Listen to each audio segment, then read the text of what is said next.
শীতের সন্ধ্যায় এই রেসিপিটি বাড়িতে একবার বানিয়ে দেখুন, খুবই ভালো লাগবে।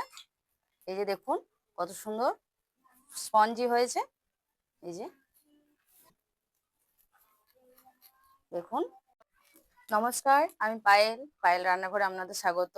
আজ আমি নিয়ে চলে এসেছি শীতের পোয়া পিঠে। পোয়া পিঠে করার জন্য আমি ছোট বাটি 2 বাটি ময়দা নিয়ে নিয়েছি। এই দেখুন। এরপর আমি নিয়ে নেব চালের গুঁড়ি 2 বাটি মতো। চালের গুঁড়িটা আমি এরপর দিয়ে দেবো।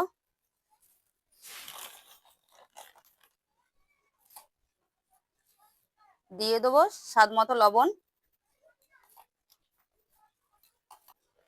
আর দিয়ে দেবো কালো জিরে আর মৌরি। দিয়ে দেবো নারকেল কোড়া, 1 বাটি মতো নারকেল কোড়া দিয়ে দিয়েছি। 100 গ্রাম মতো আখের গুড় নিয়ে নিয়েছি।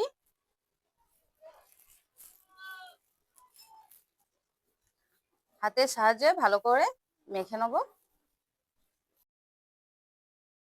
আর দিয়ে দেবো 1 চা চামচ খাবার সোডা। এরপর আমি দুধ দিয়ে ব্যাটারটাকে মিশিয়ে নেবো।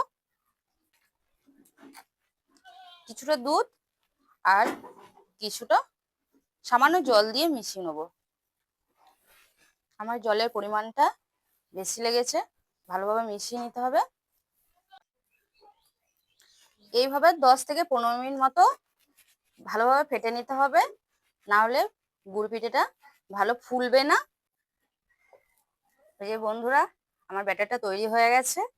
এই দেখুন, খুব মোটাও হবে না, খুব পাতলাও হবে না। বেশি পাতলা হয়ে গেলে পিঠেটা হবে না।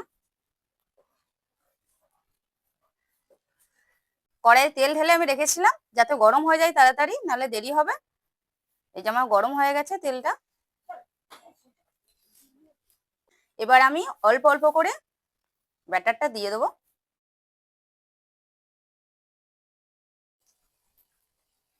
এইভাবে প্রত্যেকটা আমি ভেজে নেবো একে একে।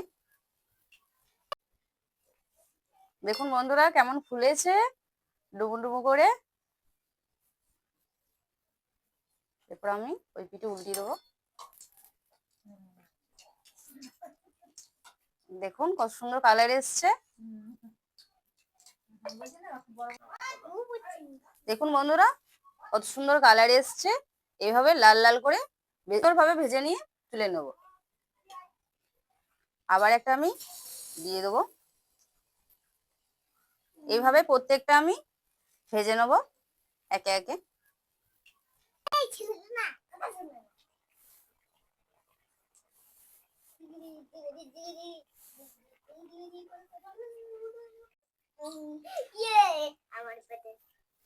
শীতের সন্ধ্যায় এই রেসিপিটি বাড়িতে একবার বানিয়ে দেখুন, খুবই ভালো লাগবে। কম খরচে মজাদার একটা রেসিপি।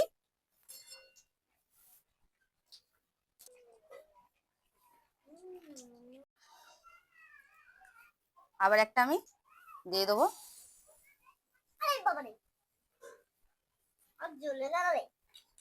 দেখুন সব নিচেতে তেলের নিচে রয়েছে, তো এটা দেখুন এখনই উঠে আসবে। দেখুন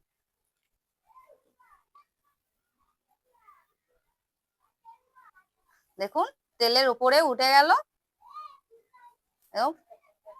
এই যে ফুলছে, দেখুন কত সুন্দর উঠে গেল ফুলে। এই যে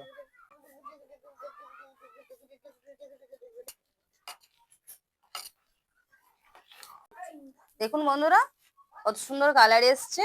এইভাবে লাল লাল করে সুন্দরভাবে ভেজে নিয়ে তুলে নেব। বন্ধুরা আমার পিঠেগুলো ভাজা হয়ে গেছে। এই যে দেখুন কত সুন্দর স্পঞ্জি হয়েছে। এই যে দেখুন দেখুন, দেখতেও যতটা সুন্দর হয়েছে খেতেও অবশ্যই ভালো হবে। এরকম নিত্য নতুন ভিডিও পেতে আমার চ্যানেলটিকে সাবস্ক্রাইব করবেন, অবশ্যই লাইক করবেন।